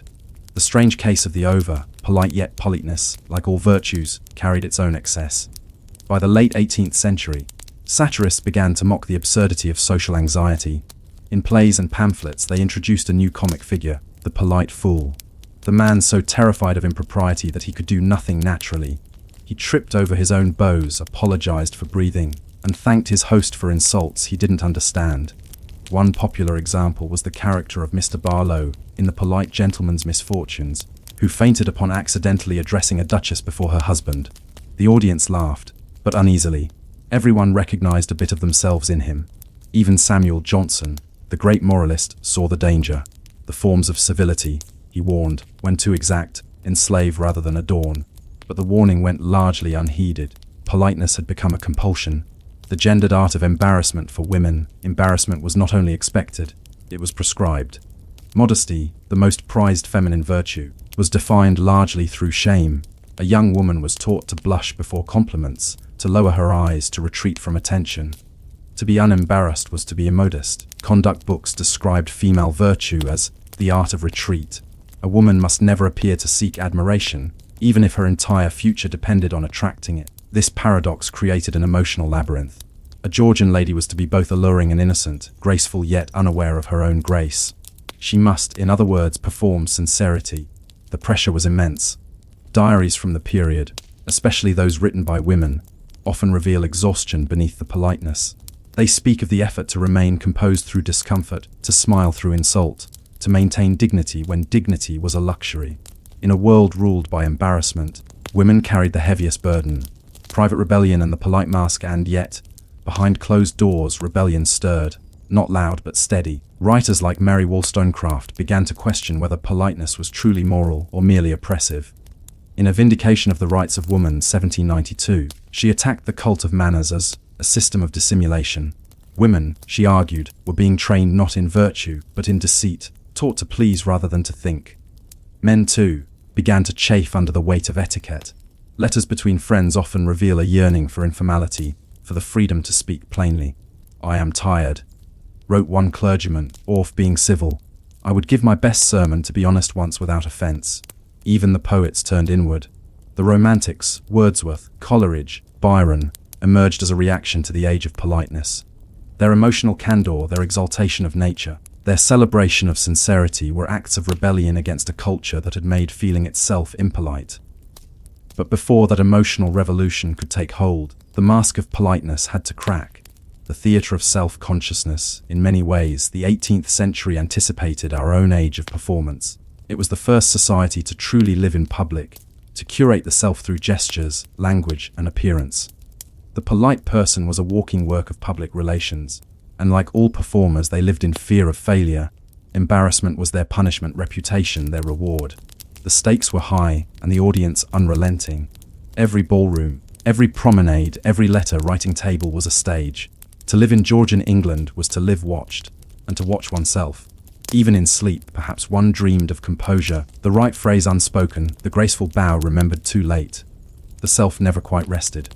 The price of politeness, then, was not merely effort, but identity itself. To become a gentleman or lady meant to sacrifice spontaneity, to trade the freedom of being for the safety of appearing. It was a beautiful prison, built from compliments and candlelight. And yet, if embarrassment was the cage, what happened when someone simply refused to feel it? When a person stood in that polite parlor and laughed too loudly, or told the truth, or broke the silence, what would such defiance cost, and what might it awaken? It began, as so many quiet revolutions do, with laughter. Not the gentle, polite chuckle of the drawing room, but real laughter, uncontrolled, unmeasured, improper. The kind that shakes the body and draws disapproving glances from every corner of the parlor. Somewhere around 1780, England began to tire of its own civility. The bowing, the curtsying, the endless apologies, all the little rituals that had once marked refinement, started to feel hollow. The people who had perfected politeness began to suspect that it had taken something from them, their honesty, perhaps, or their warmth. The world had changed. Empires had been built. Fortunes had risen and fallen. Coffee houses had multiplied, newspapers had spread, and politics had grown volatile. The polite mask, which once protected order, now began to look like hypocrisy. The mask slips in the early decades of the century. Politeness had been a kind of national virtue, a way for Britain to distinguish itself from what it saw as the barbarism of the continent. French manners were theatrical, Italian ones passionate, the English prided themselves on restraint. But by the century's end, that restraint had curdled into something else, moral posturing. Writers like Tobias Smollett and Lawrence Sterne mocked the polite world in their novels, portraying drawing rooms full of hollow gestures and empty compliments. Sterne's Tristram Shandy 1759-1767, with its playful digressions and confessional tone, was itself a rebellion, an embrace of imperfection. Its narrator could not be polished, could not stay on topic, could not behave, and readers loved him for it. At the same time, pamphlets and periodicals began to expose the double lives of the refined classes. Behind the facade of decency lay gambling debts, infidelities, and hypocrisy. The more a man boasted of manners, the less likely he was to possess them. The moral authority of politeness was cracking. The emotional counterattack, as the 18th century gave way to the 19th, a new cultural force began to rise: sentimentality. It was, in many ways, the opposite of politeness. Where politeness demanded control, sentiment celebrated feeling. Novels like Pamela and Clarissa by Samuel Richardson invited readers to weep openly, to experience compassion, not conceal it. Public tears became fashionable, empathy became a virtue. This culture of feeling was more than a literary fad. It represented a shift in moral philosophy. Thinkers like David Hume and Adam Smith began to argue that sympathy, the ability to feel another's emotions, was the true foundation of ethics. In Smith's theory of moral sentiments, 1759, virtue was not defined by restraint but by fellow feeling. The moral person was not the most composed, but the most compassionate. And so, the moral center of the age began to move, from the drawing room to the heart. the failure of the perfect gentleman for all his elegance. The polite gentleman of the Georgian era faced extinction. His speech, his posture, his manners, all finely honed, were no longer enough. Industrialization was changing Britain. Wealth now came from factories and machines, not from land or letters. The new industrialists were practical, not polished. They valued efficiency over etiquette. In this new world of suit and speed, refinement looked like idleness. At the same time, the French Revolution 1789 terrified the polite classes. It exposed the fragility of civility, how quickly refinement could dissolve into violence. The idea that politeness alone could hold society together now seemed naive. In political cartoons, the powdered gentleman became a figure of mockery, a relic of an old world, fussing over handkerchiefs while history burned outside his window. Politeness had promised stability. Instead, it revealed fragility. The private revolt, the true rebellion against politeness, did not take place in public, but in private spaces, in journals, letters, and solitary walks. Men and women began to crave sincerity, even if it meant awkwardness. The diaries of the late 18th century are filled with confessions of emotional fatigue, people exhausted by performance. "I am weary of pleasing," one clergyman's wife wrote in 1794. "Every smile feels false before it reaches my lips." The Romantic poets gave this exhaustion a voice. William Wordsworth's quiet celebration of plain speech, an unadorned emotion, was an act of resistance against the age of polish. When he wrote of finding beauty in the common and the raw, he was also rejecting the tyranny of the well-mannered. It is difficult now, in a world of casual conversation, to imagine how radical it once was simply to speak plainly. To say what one truly meant, without ornament or deference, felt almost dangerous. In that honesty lay liberation, and the Georgians, at last, began to rediscover their humanity. Women and the war on decorum. Nowhere was the collapse of politeness more consequential than in the lives of women. For decades, the cult of gentility had defined womanhood through silence and grace. But as political and philosophical revolutions spread across Europe, women began to claim new ground. Writers like Mary Wollstonecraft and Hannah More debated what it meant to be virtuous, and whether virtue could survive inside the cage of manners.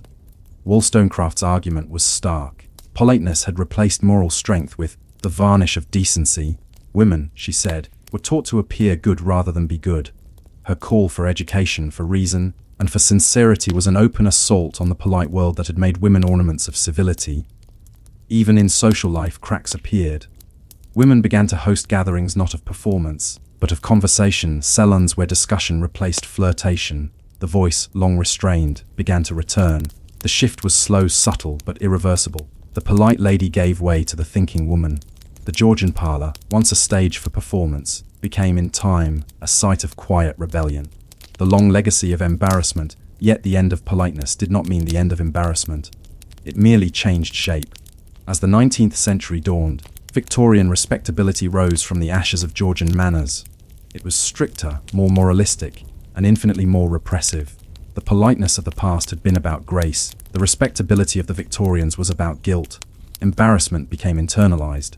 The polite anxiety of spilling tea transformed into a moral panic over impropriety, sexuality, and sin. What had once been a social performance became a psychological burden. The price of politeness had simply been refinanced. Still, something of the old Georgian spirit survived, that quiet balancing act between self-control and self-expression.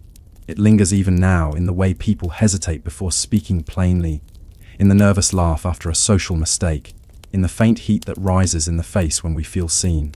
Embarrassment remains our most human inheritance from the age of politeness, the proof that we are still, somewhere deep inside, trying to be good in the eyes of others. The ghost of politeness today, if you listen closely in a modern conversation, in a boardroom, a cafe, a polite argument at dinner, you can still hear the faint echoes of the Georgian voice. The measured tone, the soft correction, the instinct to apologize before disagreeing. We think of ourselves as informal now, but we are no less anxious about our appearances. Our politeness has migrated online, into the phrasing of emails, the etiquette of comments, the subtle performance of likability. We still curate ourselves. We still fear embarrassment. The only difference is that the drawing room has become digital. Perhaps, in that sense, the Georgian world never truly ended. Its tea tables became conference calls, its letters became profiles, its mirrors became screens. The art of seeming, of being quietly acceptable, of performing composure, remains alive and well. The stage is simply larger, a quiet reflection as the candle burns low in that imagined parlor. You might picture one of those long-ago Georgians, a man in his waistcoat, a woman in her powdered hair, sitting silently after a long evening of conversation. The guests have gone, the chairs are empty, the fire glows faintly in the grate. They are alone now, at last free from the watchful eyes of others, and perhaps in that solitude they exhale. The mask slips a little, the posture relaxes. For a brief moment, they remember what it feels like simply to exist. Not as a gentleman or a lady, not as a role or a reputation, but as a person. It is a small, almost imperceptible rebellion. But it is there in the quiet that truth survives. Politeness, after all, may keep the peace, but sincerity keeps the soul. The age of politeness passed, leaving behind fine china, quiet rooms, and a lingering unease with our own emotions. It was a time of restraint and beauty, hypocrisy and grace, a reminder that even the dullest rituals of history are woven with longing. And so, when next you hesitate before speaking, or feel the flush of embarrassment rise in your cheek, remember you are not alone. You are part of a long, unbroken history of people trying, awkwardly but earnestly, to be good. The price of politeness has always been the same: a little piece of truth, traded for the comfort of being accepted. Before the factories came, there was quiet. Not peace, never peace, but quiet of a slower kind. The sound of spinning wheels in cottage rooms, the creak of a handloom by a window, the steady rhythm of breath and motion in the half-light of a rural home. Work had its own pulse, irregular but human. You rose with the sun, paused when the rain came, stopped when your eyes could no longer see. Labour bent to daylight and weather, to harvest and hunger. In the last decades of the 18th century, that rhythm began to die, and though few understood it at the time, the change that followed, quiet at first, then deafening, would alter not only how people worked, but how they thought, slept, moved, and felt. The arrival of time for most of human history. Time was not counted, it was lived. The church bell, the rooster, the seasons, and the stars were enough. Hours were for monks and merchants, not for peasants. Then came the clock. The first factory masters did not only build machines, they built discipline. In the new spinning mills and iron foundries of the 1770s, every movement was measured, every delay recorded. Bells rang not for prayer but for shifts. Whistles replaced roosters. The clock face became the overseer's eye. This new tyranny of precision did not just change labor, it changed language. Words like punctual, efficient, and overtime began to appear in the lexicon. To be late became a moral failure. To rest became laziness. The old village world, where time had been shared, was replaced by one where it was sold. By the minute, by the task, by the breath. The human engine, the first generation of factory workers, were not volunteers, they were converts. Many had come from ruined farms, displaced by enclosure laws that fenced off common lands. Others were children, taken from orphanages and workhouses, apprenticed under the thin promise of training. They became part of a new kind of machine, not merely surrounded by gears and belts, but synchronized with them. Visitors to early mills described rows of small bodies, pale and silent, moving in unison with the looms. A child's mistake could stop an entire floor of production. Punishments were efficient. Lost meals, lashes, or fines. The factory floor was a new kind of church, its liturgy mechanical, its God invisible. And yet, amidst the smoke and repetition, something strange began to emerge, a new sense of self-awareness. The very monotony that dehumanized the worker also sharpened his perception of injustice. To be treated as a part of a machine was to realize, perhaps for the first time, that one was human. The philosophy of fatigue, the industrialists who built these empires often spoke of progress, a word that glowed with moral certainty. To them, smoke was the smell of civilization. Every piston, every wheel was proof that mankind was moving forward. But progress required a justification, and so a new moral economy arose, one that sanctified labor itself. Work became virtue, idleness became sin. The Sabbath was tolerated only because it made workers more efficient on Monday. The body was no longer sacred, it was an instrument. Philosophers and pamphleteers of the age helped refine this creed. The Scottish Enlightenment's talk of improvement, the sermons of industrious clergymen, even the novels of self-made men, all sang the same hymn that purpose was found in productivity, and thus the modern conscience was forged, not in cathedrals, but in counting houses and coal pits. The clocker's conscience, to live by the clock, was to internalize authority. The overseer could not always watch, but the tick was constant. Workers began to measure their own value in hours, their worth in wages, their virtue in endurance. One 1799 diary entry from a Manchester spinner reads simply, "Rose 4, worked 13, too tired to think. Slept. The tragedy is not in the exhaustion, it is in the absence of reflection." The day no longer contained moments, only units. Time, once sacred, had become currency. Even leisure began to mimic labor. Rest had to be earned, measured, justified. Pleasure carried guilt. The workers who stumbled home on Sunday afternoons, bodies slack, minds hollowed, did not rest as their ancestors had, they recovered. The factory, in teaching efficiency, had quietly rewritten the human soul. The engineers of silence to outsiders, the factories appeared vibrant, full of noise, motion, life. But to those within, the noise became silence, a drone that erased thought. The philosopher Thomas Carlyle would later call this the mechanical age. Not just for its machines, but for its mentality. Men began to think in patterns of production, input, output, result. Poetry thinned, attention narrowed. Even nature was recast as a resource. In this new world, silence was not peace, it was compliance. And yet, beneath the surface, resistance grew. Women sang in the mills to keep rhythm and sanity. Men carved initials into the wooden beams. Children stole seconds. A breath here, a glance there, from the machine's schedule. It was not revolution yet, but it was memory. A quiet, stubborn refusal to forget that life had once moved differently. The gentle apocalypse, there was no moment when the old world ended. It simply faded, replaced by smoke and routine. Villages became towns, towns became cities. Rivers that had once been clear now carried dye and ash. And yet amid the soot, the strange promise of modernity gleamed. Cheap cloth, warm homes, light after sunset. For the first time in history, comfort began to spread beyond the gentry. The poor gained blankets but lost the sky. It is difficult to condemn that trade entirely. Progress did feed the hungry, industry did extend life, but it also demanded something sacred in return, the surrender of slowness, of silence, of self-possession. By 1800, England was no longer a country of seasons. It was a country of shifts. A quiet reckoning in the flicker of a factory window, the long shadows of early morning. One might imagine the faint echo of that old rural stillness. The world before the clock, before the ledger, before the soul was measured by output. There is a melancholy in that memory, but also a truth: progress is never pure. Every improvement leaves a ghost behind, and every machine hums with the silence of the lives it replaced. The Industrial Revolution was not just a technological event. It was a spiritual one. It replaced grace with grind, patience with precision, being with doing. And those centuries have passed, and the machines have changed shape, the rhythm remains. The clock still ticks, the conscience still counts. The silence before the machines has never quite returned. If the first factories rewired the rhythm of life, the second wave of industrialization, the age of steam, reshaped society itself. Where once the wealthy had drawn their authority from lineage and land, the new titans of the age found it in machines. Iron, coal, and cotton, not ancestry, became the foundation of power. In the early decades of the 19th century, Britain's industrial towns grew like living organisms, pulsing with soot and noise. Their masters were not lords but manufacturers. Yet even as the skyline changed, the structure of obedience remained. It merely acquired a new face, a new vocabulary, and a new smell, that of hot oil and smoke. The new aristocracy, the industrialists, were self-made men.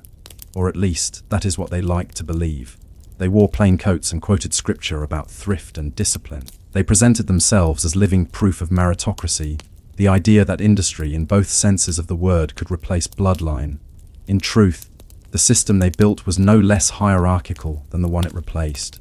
The mills of Manchester and the foundries of Birmingham became miniature kingdoms, ruled by men whose factories were both temples of profit and theatres of control. George Stephenson, the father of railways, once said that success depended on the good ordering of men. It was a phrase that captured the age's peculiar morality. That order was not just practical, but righteous. Workers were catalogued, timed, ranked. Rules were printed in large letters and nailed to factory walls. No talking, no idleness, no swearing, no tardiness. A man could be dismissed for laughing too much, for speaking during work, for pausing too long between tasks. Efficiency was not simply demanded, it was moralized. This moral economy suited the new industrial barons. They were not noblemen in name, but in spirit they were feudalists of a different sort. Lords of steam, not soil. The factory as a microcosm, each mill was a miniature universe. Its architecture reflected its purpose: rows of windows, rows of looms, rows of people. Light and motion, controlled and repeated. To enter a mill was to surrender to its rhythm. Once the great wheels began to turn, No one could stop them without halting production for hundreds. Workers spoke of the feeling of being caught in the motion. In the textile mills of Lancashire, hundreds of women and children worked from dawn until dark, their fingers raw from tending the spinning frames. The air was thick with lint, which clung to the lungs and caused a persistent cough. Mill fever, they called it. Inspectors' reports from the 1830s speak with bureaucratic detachment. Children under 10 observed at work. Average duration 12 to 14 hours. Ventilation poor. One case of collapse. There is something almost unbearable in the ordinariness of these accounts, their polite tone masking quiet horror. The industrial age excelled at making suffering sound efficient. Women and the machine, the factory brought women into the wage economy on a scale unseen before. It promised independence, a wage of one's own, but delivered exhaustion. In the textile districts, young women left the countryside to work in spinning rooms, boarding in factory-owned dormitories. Their lives were regulated with precision: wake at 5, work by 6, eat at noon, lights out at 10. They were praised for their diligence, their delicacy, their nimble fingers, and criticized for any hint of vanity or rebellion. The same men who employed them often moralized about their virtue, insisting that industry preserved modesty. But the truth was less moral and more mechanical. Women were paid less because they were expected to endure more. Still, something subtle shifted in this new economy of endurance. In the monotony of the mill, women began to recognize their collective power. They spoke to one another, shared grievances, and sometimes, quietly, refused to work. Small strikes, often led by women, flared across the north during the 1830s and 1840s. Their demands were not just for wages, but for dignity. Shorter hours, clean air, the right to rest without punishment. In those whispered conversations on factory floors, the seeds of labor consciousness were sown. The city as machine beyond the factory gates, the industrial city itself, became a kind of living mechanism. Streets were laid out like grids, houses built in rows, identical and efficient. The air pulsed with a constant hum.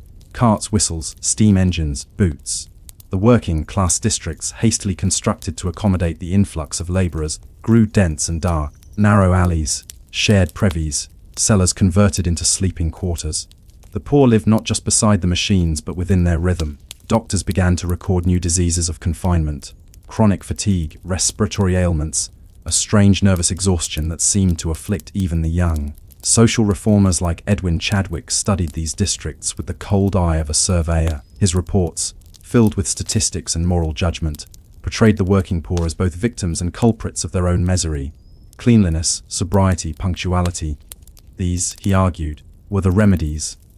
The assumption was simple that discipline, not deprivation, was the true problem. It was an elegant way of blaming the powerless. The politics of boredom. Among the many invisible inventions of the Industrial Revolution was boredom itself. Not the aristocratic ennui of the drawing room, but the grinding, measurable tedium of repetitive labor. Before the machine, work had variation, a task for morning, another for afternoon, interruptions by weather, by talk, by rest. The machine erased that rhythm. The worker now faced endless sameness, each motion identical to the last. Observers began to notice the psychological effects. Some called it melancholy of trade, others mechanical stupor. An 1824 medical pamphlet even described a dullness of the mind arising from constant occupation in one posture.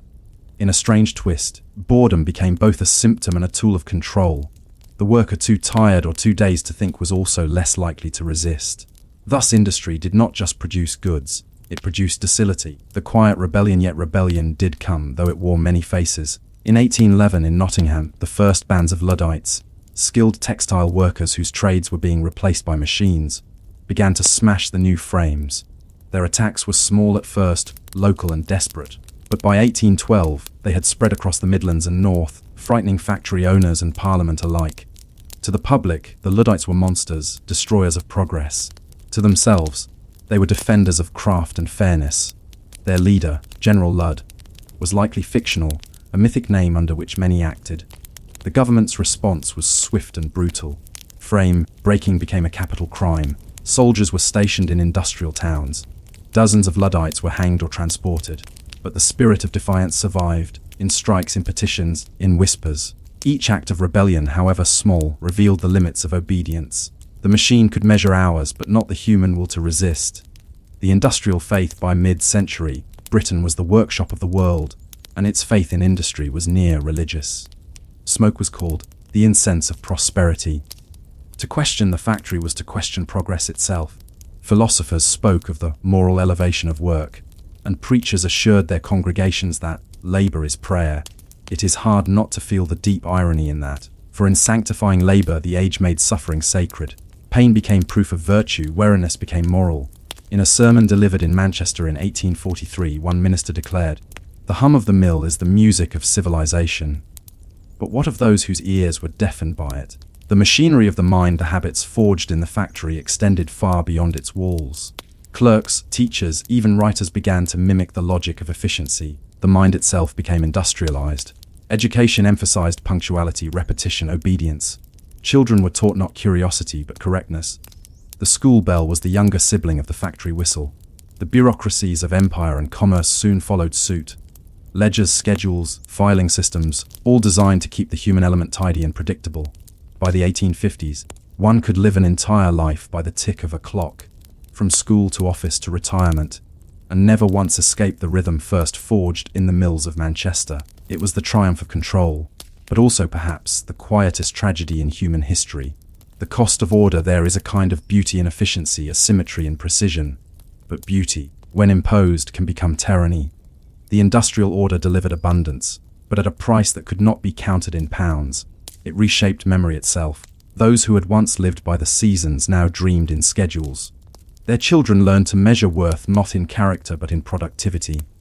And the machine, once hailed as liberation, became the measure of the man. Progress, it turned out, was not a straight line but a wheel, endlessly turning, endlessly consuming.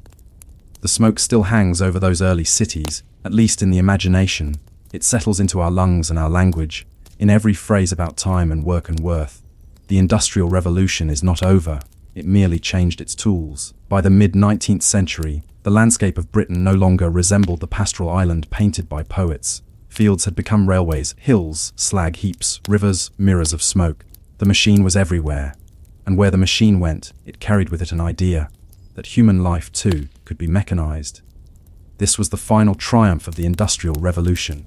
Not the ironworks, not the textile mills, not the locomotives, but the mindset that made them inevitable. The mechanical self. The first generation born into industrial Britain did not remember a world before clocks, schedules, or shifts. For them, the rhythms of machinery were not oppressive, they were natural. To wake with a bell, to eat by the whistle, to rest only when permitted. These were simply facts of life. In diaries from the 1850s, factory workers sometimes described themselves in strangely mechanical terms. The arm went, wrote one spinner until it could go no more. Another, a weaver, recorded that, my head was like a wheel, it turned though I did not wish it. The metaphors were not accidental. The language of the body had become the language of machinery. Even beyond the working class, this transformation took hold. Clerks, typists, shopkeepers, all learned to think of time as segmented, measurable, and ownable. The factory had taught the world a new arithmetic hours to money, and money, in turn, became time's justification. In this new order, idleness was sin, and rest was rationed. The Sabbath survived, but its purpose changed. It was no longer a day of divine reflection, it was a day to make the worker more efficient come Monday morning. The great theologian Thomas Carlyle lamented this change. Men are grown mechanical in head and heart. He wrote in 1829, till they think all things can be managed by machinery. It was a warning that went mostly unheard. Steam in the blood. As machines grew faster and more powerful, so too did human ambition. Steam engines drove locomotives across the country, linking cities in webs of iron. What had once been days of travel could now be measured in hours. The world began to shrink, but in shrinking it seemed to accelerate endlessly. Time itself felt different. Newspapers spoke of the annihilation of distance. Philosophers spoke of modernity as if it were a force of nature. The sense of patience, of waiting, of enduring, became obsolete. Letters that once took weeks now arrived in days. News traveled with the speed of a train. The human nervous system was not ready. Doctors began to note a strange illness among city dwellers, a railway spine, a kind of fatigue and trembling brought on not by physical harm, but by motion itself. Later, it would be called nervous exhaustion.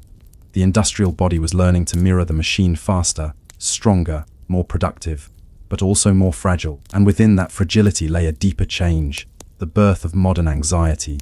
The worker feared unemployment, The merchant feared obsolescence, the clerk feared error. Every tick of the clock carried judgment. Time, once abundant, had become prey, the new religion of productivity. By the 1860s. The language of production had migrated from the factory to every corner of life. Politicians spoke of the productive citizen. Schools praised industrious pupils. Even leisure began to require purpose. Improving recreation, they called it. Reading, walking, gardening, all were acceptable only if they were edifying. Pleasure for its own sake became suspect. A new kind of virtue emerged: business. To be idle was to confess failure. To rest was to invite shame. It was a quiet but total revolution.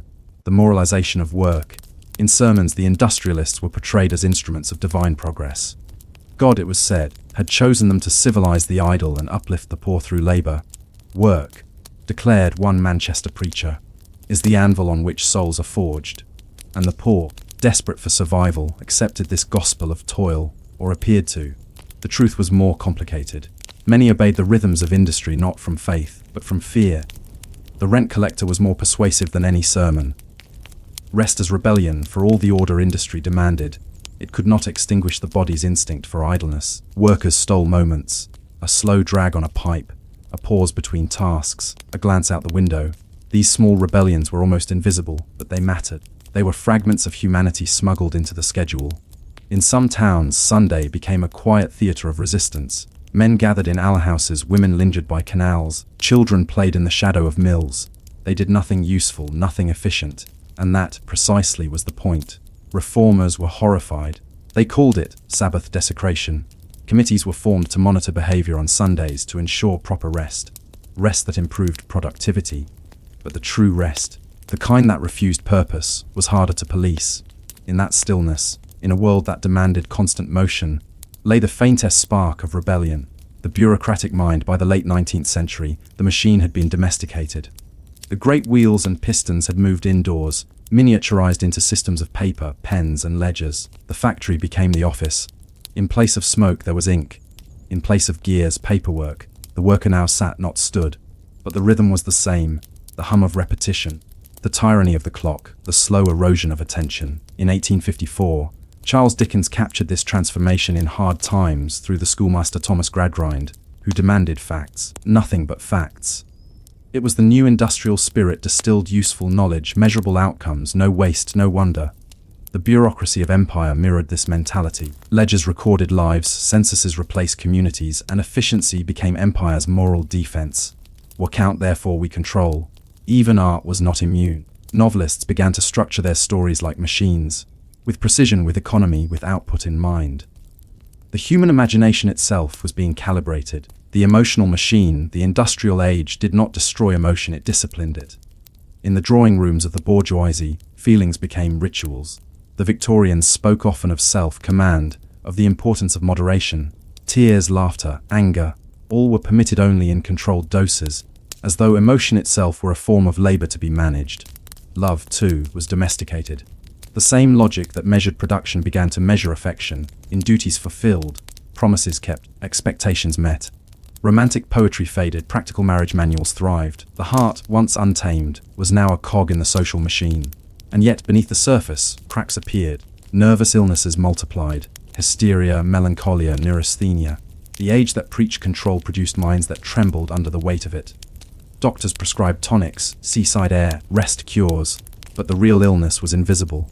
It was the demand to be efficient even in feeling. Echoes of the mill. By 1900, the old smokestacks were monuments. Electricity was replacing steam. But the habits of obedience, punctuality, measurement, monotony, had already migrated into the fabric of modern life. The factory had built more than goods. It had built habits of mind. Even now, the echoes remain. We schedule our days, measure our steps, optimize our sleep, and call it progress. The clock's logic has entered our bloodstream. We still praise busyness. We still fear idleness. We still speak of losing time, as though it were a possession that could be stolen from us. The engines may be gone, but we have become their heirs, and their ghosts. The gentle tyranny of progress. It is easy to forget that the Industrial Revolution did not simply produce machines. It produced a new kind of person, one who mistook motion for meaning, output for value, noise for purpose. The men who built the first factories believed they were mastering nature. Instead, they taught us to master ourselves, to regulate, to suppress, to obey the clock even when the overseer is gone. That obedience remains. It is quiet now, subtle, the way we check the time, the way we feel guilt for resting, the way we measure our worth in what we accomplish. The industrial age promised freedom through production, but perhaps the truest legacy it left is our inability to stop. The world of engines has ended, but the engine within still hums. It ticks beneath the noise of traffic and electricity, beneath the hum of computers, beneath your own heartbeat as you drift towards sleep. The same rhythm, faster, faster, faster, and the same whisper, work, endure, repeat. And if you listen carefully, beneath the sound of that whisper, you might hear another voice, faint, older, quieter, asking in the late 19th century. The British Empire did not rule by the sword alone, it ruled by paper. Every province, every port, every person was slowly drawn into a network of ink and bureaucracy. The empire's pulse was not the boom of cannons or the roar of ships. It was the quiet rhythm of clerks writing, day after day, filling ledger after ledger in offices that smelled of dust and damp wool. If industry built the body of empire, bureaucracy built its mind. The quiet heart of empire, inside the East India House on Lidenhall Street in London, the headquarters of the East India Company. Thousands of ledgers rested in shelves that stretched higher than a man could reach. Each page held the faint ghost of an empire: trade routes, tax records, deaths, births, salt, silk, gunpowder, and tea, all flattened into neat columns of numbers. It was a world of precision and boredom. The clerks who filled these ledgers did not see themselves as imperialists. They saw themselves as accountants. They did not conquer, they copied. Yet in their monotony, they created something vast. A bureaucracy so intricate that it could manage distant wars without ever leaving London. To the outsider, the empire appeared to be a spectacle of soldiers and merchants. But to those who looked closer, it was built on stationary invoices, manifests, customs forms, and endless correspondence. Every act of control required a form. Every decision required a duplicate. Every life touched by the empire was first entered into a book. The clerks of empire, the men who ran this paper world, were not aristocrats or adventurers, but ordinary middle-class clerks, pale, precise, and polite. They were, as one observer noted, machines of civility. Each morning they arrived in black coats, carrying sandwiches wrapped in brown paper. They spoke little, worked quietly, and left at the same hour each evening. Their tools were simple: quill, ruler, blotter, wax.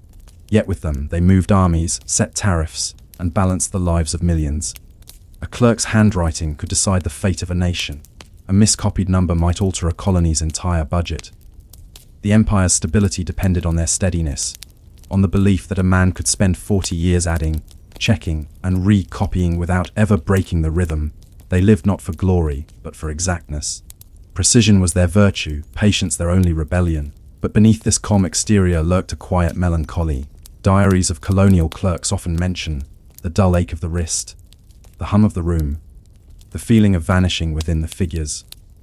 They were not conquerors, yet they were complicit. Their pens were weapons disguised as tools. Paper as power, paper was the empire's most obedient subject. It could not rebel, only multiply, and multiply it did. By 1880, the British civil service produced millions of documents each year. Ships carried crates of records from India, Africa, and the Caribbean back to London, where they were sorted, copied, filed, and forgotten. A rebellion might burn a city, but paper could erase it. A single report could redefine an event, turn atrocity into administrative necessity.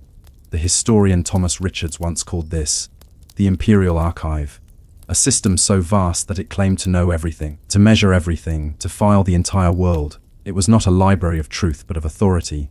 To exist in the empire was to exist on paper, a birth registered, a tax assessed, a passport stamped, a death recorded. Those without documents, the poor, the illiterate, the displaced, were invisible to the imperial eye. They were people who did not exist officially. To the bureaucrat, they were errors in the data. Thus, paperwork became not just administration, but domination. The colonies of paper in Calcutta, Bombay, and Singapore, colonial offices replicated the rhythms of London. The air was thick with heat and ink. Paper was everywhere, stacked on floors, tied with red ribbon, curling in the humidity. Native clerks sat beside British officers, their pens moving in the same mechanical unison. They learned not only the English language, but the English way of writing. The very posture of empire. This imitation was deliberate. Bureaucracy was a form of discipline. To write like an Englishman was to think like one. To copy his ledgers was to internalize his order. But it was not a one-way exchange. In time, colonial clerks began to use paperwork as resistance. They learned to exploit its delays, its silences, its contradictions. A document misplaced, a form returned for clarification, a report rewritten with subtle irony. The empire's strength, its dependence on precision, was also its weakness. A missing page could stall a shipment. A lost letter could derail a decision. In this quiet way, rebellion was sometimes written in invisible ink. The aesthetics of control, the British bureaucratic style, was not only functional, it was beautiful in its own way. The ledgers, with their elegant lines and careful ruling, resembled works of minimalist art. Each column was symmetrical, each margin exact. The paper was thick, the ink dark, the handwriting uniform. Even destruction was organized. Old files tied in bundles, labeled, and burned according to regulation. There was a strange satisfaction in this order.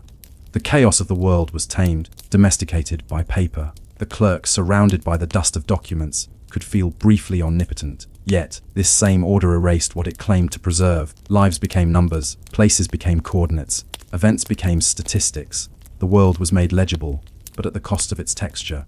The empire's greatest illusion was that to record something was to understand it. The bureaucratic sublime, to stand in the East India House archives, was to feel a kind of awe. The shelves stretched endlessly, not upward, but backward in time. A century of documents layered like geological strata. The clerks who worked there spoke of the weight of the records. Some meant it literally, others spiritually. They knew that most of what they filed would never be read again, yet still they wrote, because the act of writing itself had become sacred. This was the bureaucratic sublime, the reverence not for knowledge, but for accumulation. To produce paper was to affirm existence, to justify one's salary, to prove that order was still possible. The empire's faith was no longer in God or king, but in the archive. Ink and silence. In the 1890s, reformers began to worry that the empire was drowning in its own paper. Committees were formed to reduce redundant documentation. Officers introduced new systems of filing, alphabetical, numerical, chronological. But the problem was not paper. It was the belief that everything must be written down, accounted for, explained. And so the empire continued to expand its archives, until they became too vast to comprehend. When the British finally left India in 1947, they burned tons of documents rather than leave them behind. The air of Delhi filled with ash and smoke, the ghost of centuries of bureaucracy rising skyward. What survived was not the paper, but the habit of paperwork, the idea that legitimacy depends on the proper form, the correct stamp, the authorized signature. It was the quietest form of empire, and the most enduring. The paper that remains today in the basements of British libraries. These ledgers still exist, yellowed, brittle, patient. Each page holds the faint marks of human hands long gone. The ink has faded, but the tone remains the same, detached, procedural, polite. There are no cries, no battles, no faces, only records.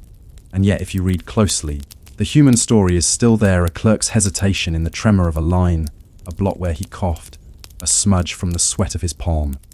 Even within the most mechanical act, there lingers the trace of touch, the ghost of the writer imprisoned in the empire of paper he built. If the British Empire had a soul, it might have looked like a man at a desk. Thin, pale, steady, and alone. His name could have been anything: Henry or Charles, or perhaps Edwin. One of the many thousands who left the grey streets of London or Bristol to serve as clerks in Calcutta, Rangoon, or Port of Spain. Their stories are mostly the same. Quiet men of modest means, armed with education and neat handwriting, seeking not adventure but stability. They were the anonymous administrators of empire, living lives measured not in glory or scandal, but in entries, signatures, and copies made before lunch.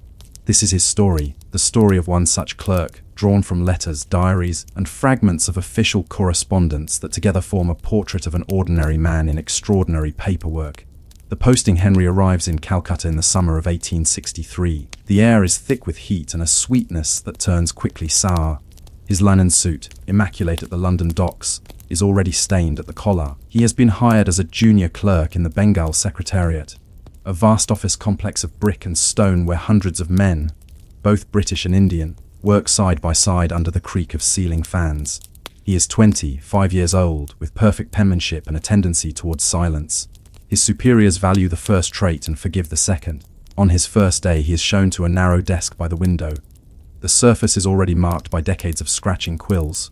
A pot of ink, a stack of foolscap paper, and a small wooden blotter are his only tools. His task is simple: to copy, He copies reports from field officers, letters from magistrates, requisitions for salt and gunpowder, and endless memoranda about land taxes and railway contracts. He copies without error, without question, without pause. By the end of his first week, his hand aches. By the end of his first year, he can write entire paragraphs without thinking, the motion as automatic as breathing. The rhythm of monotony life settles into pattern: rise before dawn, tea and toast. The walk to the secretariat, the hum of clerks at work. The sound of hundreds of pens scratching in unison is strangely soothing. It creates its own music, a quiet chorus of obedience. Lunch is eaten in silence. The heat at midday is suffocating, the paper curling on the desk.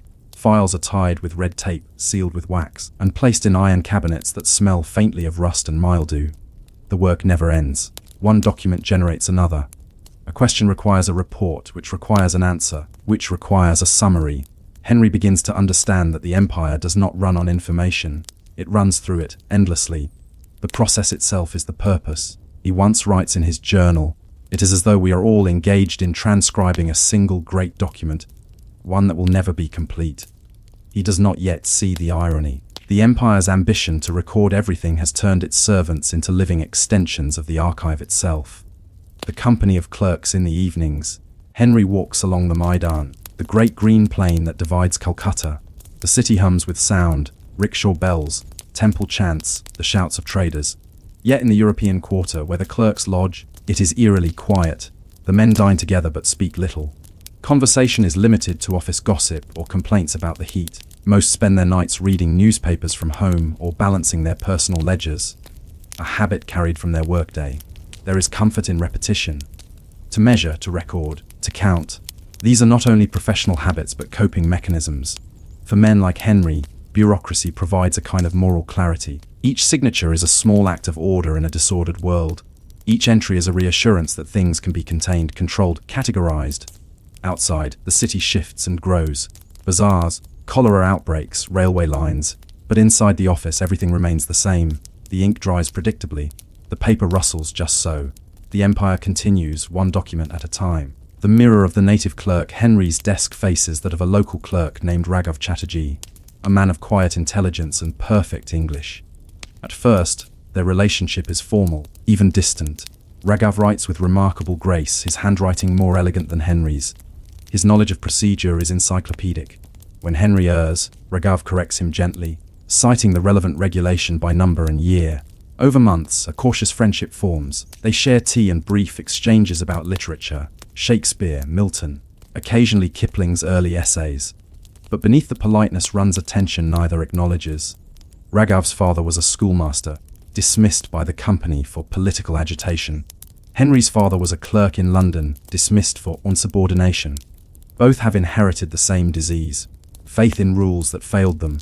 One afternoon, during a lull in work, Raghav says softly, "You English believe in the power of the written word, but you never ask who holds the pen." Henry doesn't answer. Later that evening, he copies the line into his journal, unsure whether it was meant as an insult or a lesson. Paper and conscience. Years pass. Promotions come slowly, each accompanied by more responsibility, but not more purpose. Henry's handwriting remains impeccable, but his letters home grow sparse and melancholy.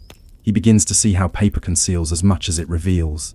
Reports from the countryside describe minor disturbances, but the margins tell another story. Villages burned, protests suppressed, entire populations displaced for railway expansion. The words used are careful, pacified, resettled, neutralized. A language he realizes is itself a kind of bureaucracy. He writes again in his journal, "We write of justice and order, but we mean efficiency and control." The ink lies politely. Still, he continues to copy. To stop would mean unemployment, disgrace, and perhaps madness. The rhythm of work has become his stability. The bureaucracy sustains him even as it numbs him.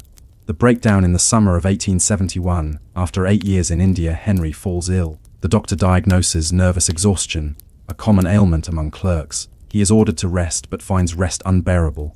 Without his papers, he feels untethered.